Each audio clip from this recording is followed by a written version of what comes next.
A specter is haunting Europe. A hush falls over the candlelit attic in Brussels. 12 men, breath-fogging in the bitter winter air, leaning in as the speaker whispers the next line. The specter of communism. Outside, in the cobbled streets, newsboys are already shouting that the Paris barricades have gone up again. One man, his black beard flecked with ink from furious writing, slaps a slim, unbound pamphlet onto the rickety table.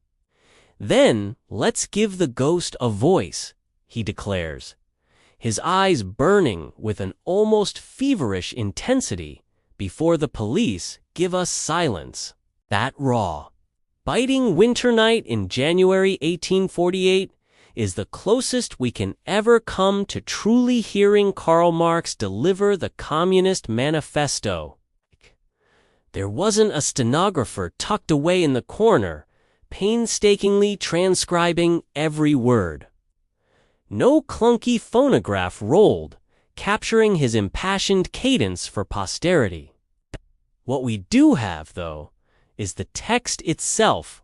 Of course, we have the chillingly precise police files that documented its seizure.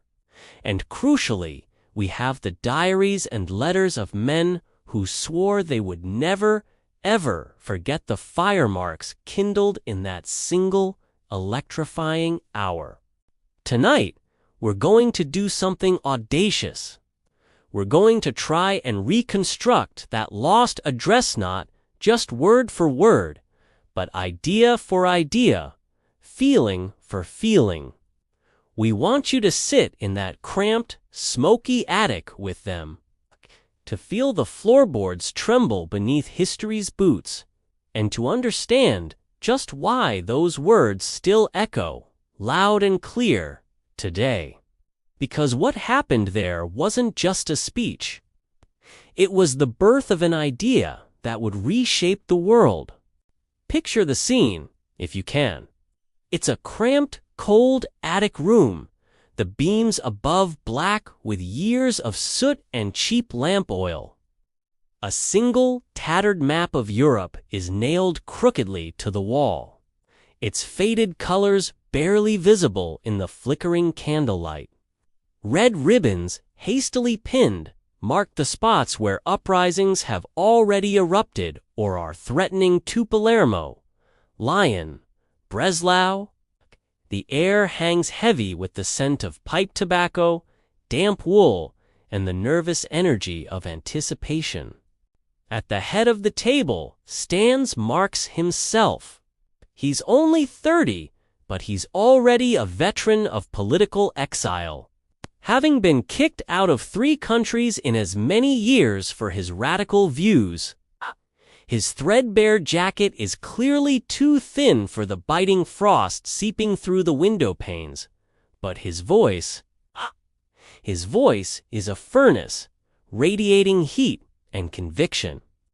Around the crude table sit a motley crew, a few earnest tailors, some printers with ink-stained hands, and a handful of intense students who've smuggled pistols under their coats just in case. These are the members of the Communist League, a society so new, it's recently emerged from its secretive past, that it still carries the faint aroma of the secret handshakes and whispered passwords it just abandoned. They were once the League of the Just, a utopian socialist group. But Marx and his friend Engels had convinced them to shed their conspiratorial skin and embrace a more open, revolutionary purpose.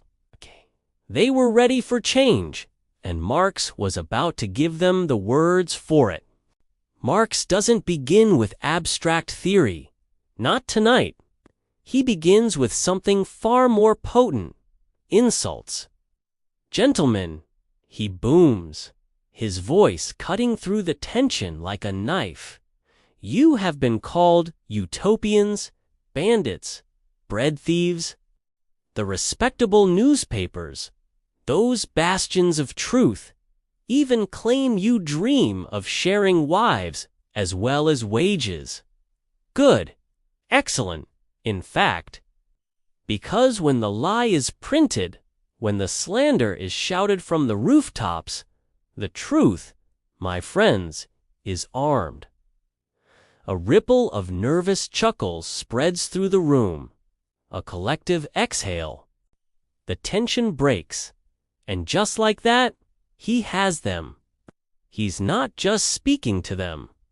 He's speaking for them, acknowledging their struggles, their vilification, and turning it into a weapon.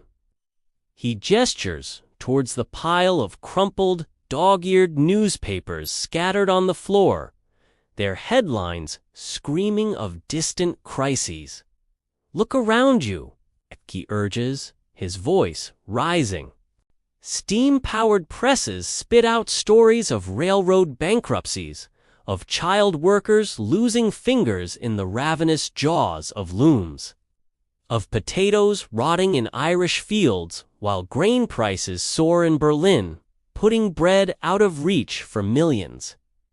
He pauses, letting the grim reality sink in. History, my friends, does not crawl, it leaps. And every single leap, every dizzying advance of this so-called progress leaves half of humanity face down in the ditch.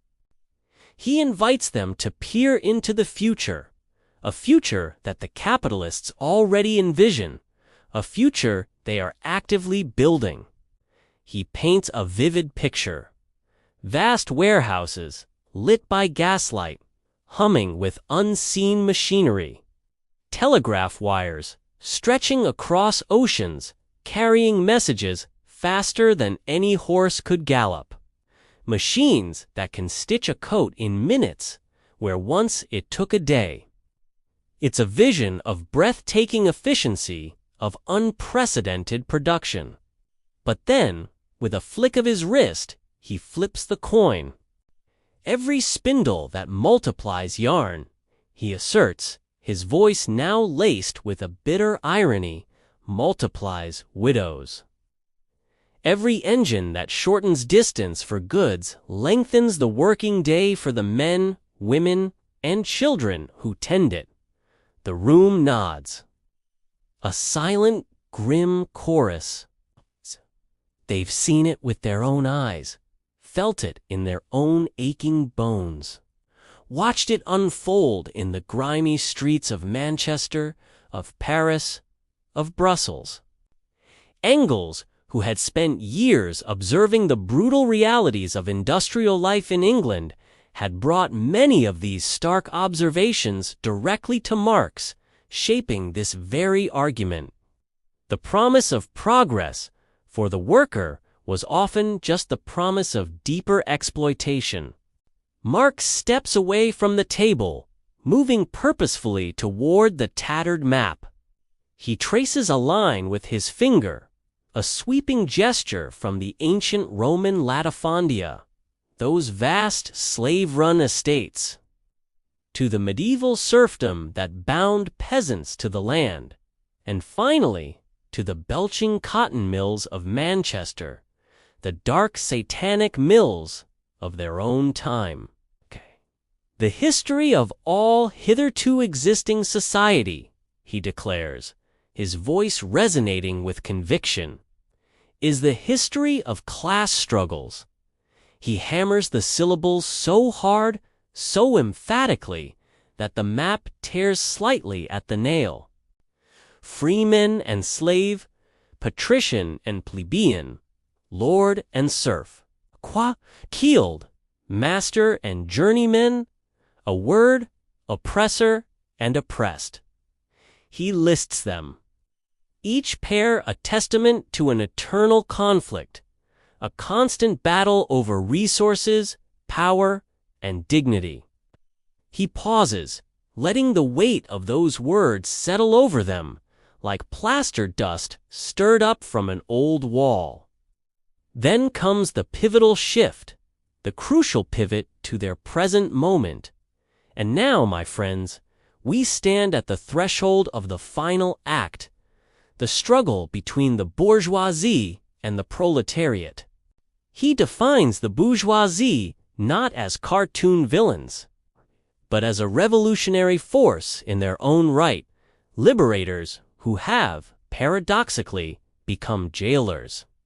They toppled feudalism, he explains, smashing the old order of kings and nobles, replacing local tyranny with the impersonal, relentless tyranny of the global market.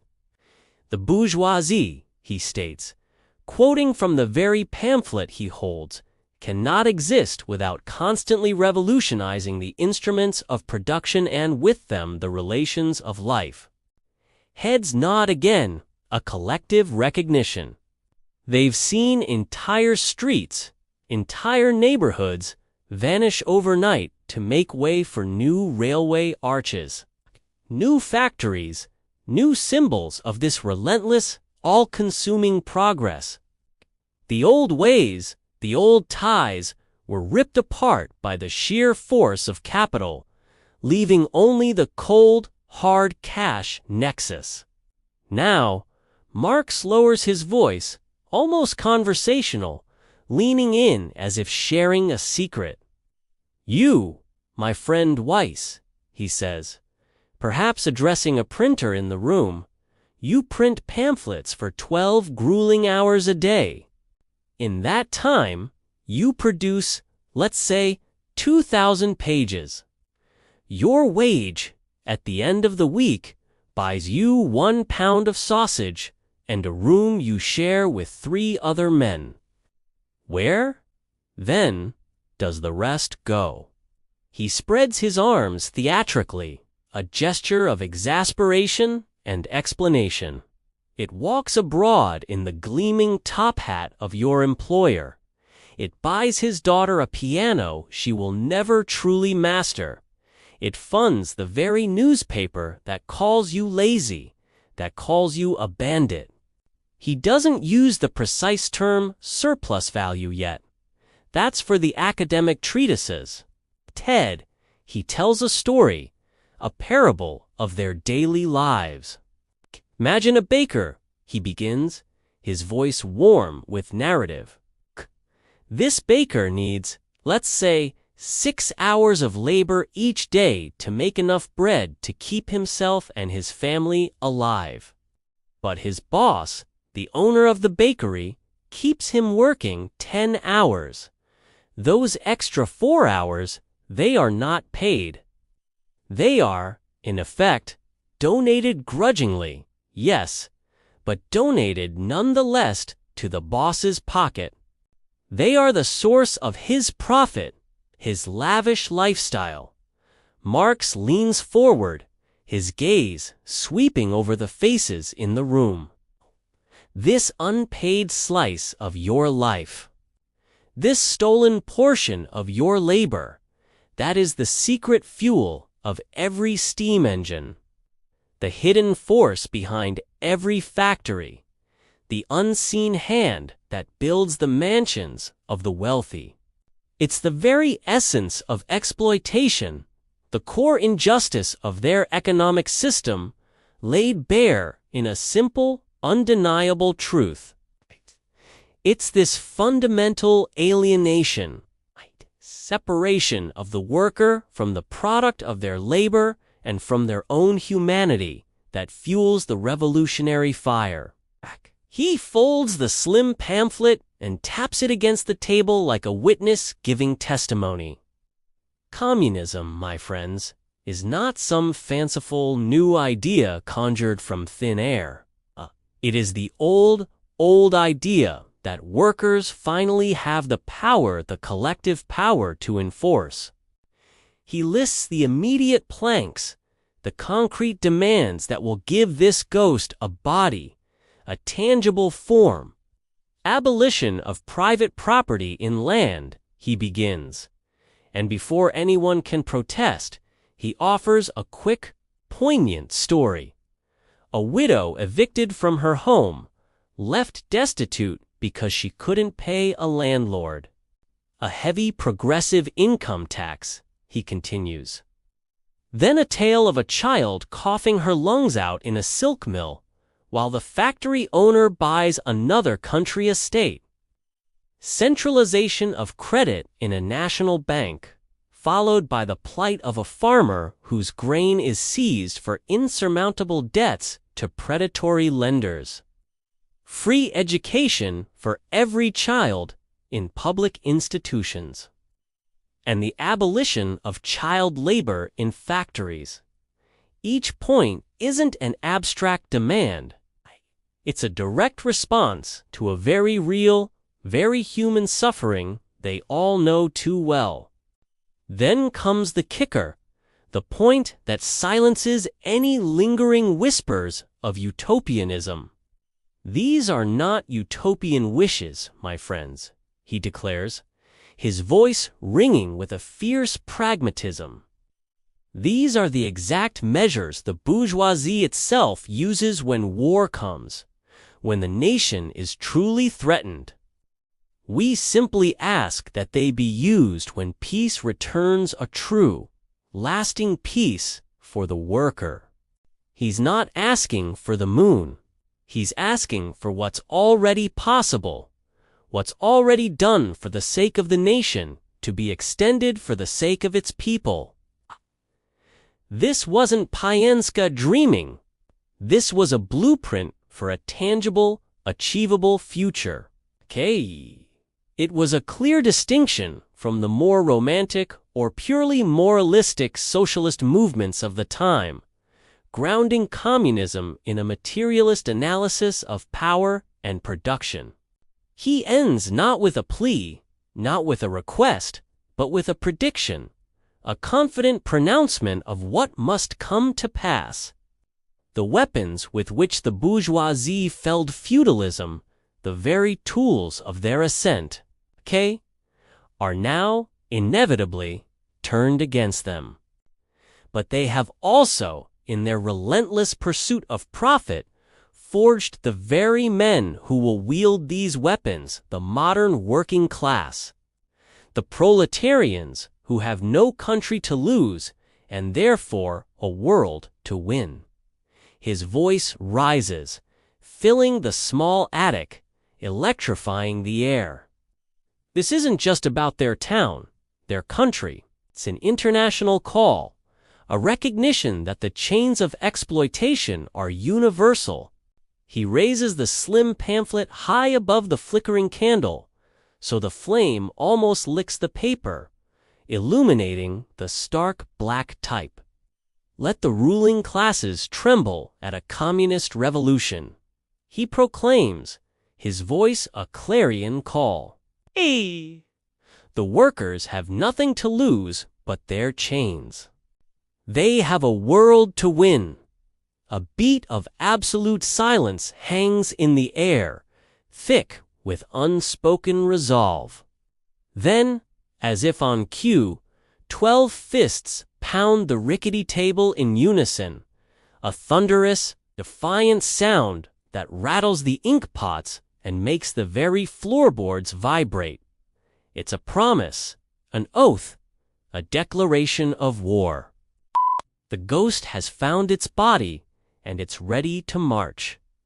2 weeks later, the pamphlet, now officially titled Manifesto of the Communist Party, rolls off the press in a small office on Liverpool Street, London. By March, just weeks after Marx's fiery address, barricades indeed rise in Berlin, in Vienna, in Milan, just as he predicted. Police seize copies in Leipzig, their rigid reports noting the dangerous ideas contained within. Smugglers, risking their freedom, carry them in false-bottom trunks to Krakow, to Paris, to all the restless corners of Europe. The words Marx hammered out in that attic.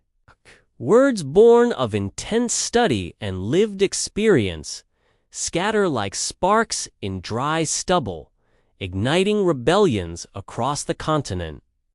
But the revolutions, as we know, fail. The old order, though shaken, reasserts itself. Kings return, exile resumes for Marx and many others, and his children will, tragically, know hunger and hardship in London. Yet, the text survives. It is resilient, almost stubbornly so. In 1872, a new edition appears, correcting errors, clarifying points. In 1917, it rides in the pockets of soldiers storming the Winter Palace in Petrograd, becoming the foundational text of a new world order. In 1968, students in Paris wave it alongside baguettes during their protests, a symbol of defiance.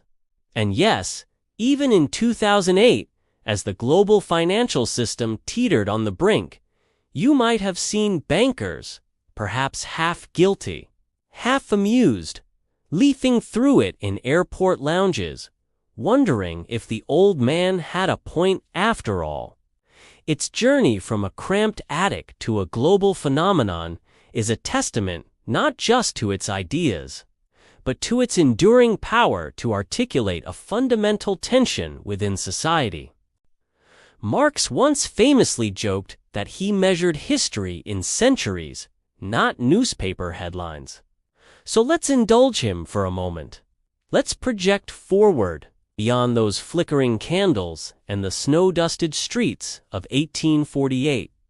If Karl Marx, the man from that Brussels attic, were to step into this studio tonight, into our world, what would he say? Would he declare the chains of exploitation gone, merely upgraded to Wi-Fi and algorithmic management? Would he congratulate the stock-owning worker whose pension fund evaporates in a flash crash, a victim of the very system he profits from? Or would he simply repeat, with that same burning intensity he showed in Brussels, the line he gave us? History does not end, it accumulates. The contradictions merely change their form. They do not disappear. We cannot know for certain. We can't ask him. But we can keep asking the question itself, because the question, after all, is the compass.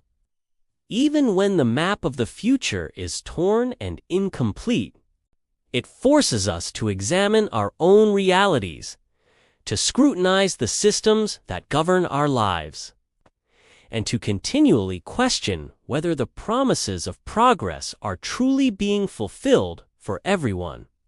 Back in that attic, the candles sputter and die, plunging the room into near darkness. The men, their minds buzzing with revolutionary fervor, slipped quietly down the stairs, their coats pulled high against the returning cold. Snow begins to fall, soft and silent as an apology, erasing their footprints from the cobbled street. But the words, those powerful, incendiary words, they stay airborne, traveling faster than any passport, any border guard. Somewhere tonight, a delivery driver pauses at a red light, checks her earnings on a cracked screen, and wonders why the numbers never quite add up to rent. A warehouse worker scans item after item, the relentless rhythm of the machine dictating their pace. The specter, my friends, still has work to do. If you felt the floorboards shake tonight, if those ideas resonated, ask yourself why those planks still creak beneath gig apps and automated warehouse scanners. Subscribe for our next Reconstruction, Rosa. Luxembourg's lost courtroom speech, and drop a comment telling us which radical voice history should resurrect next.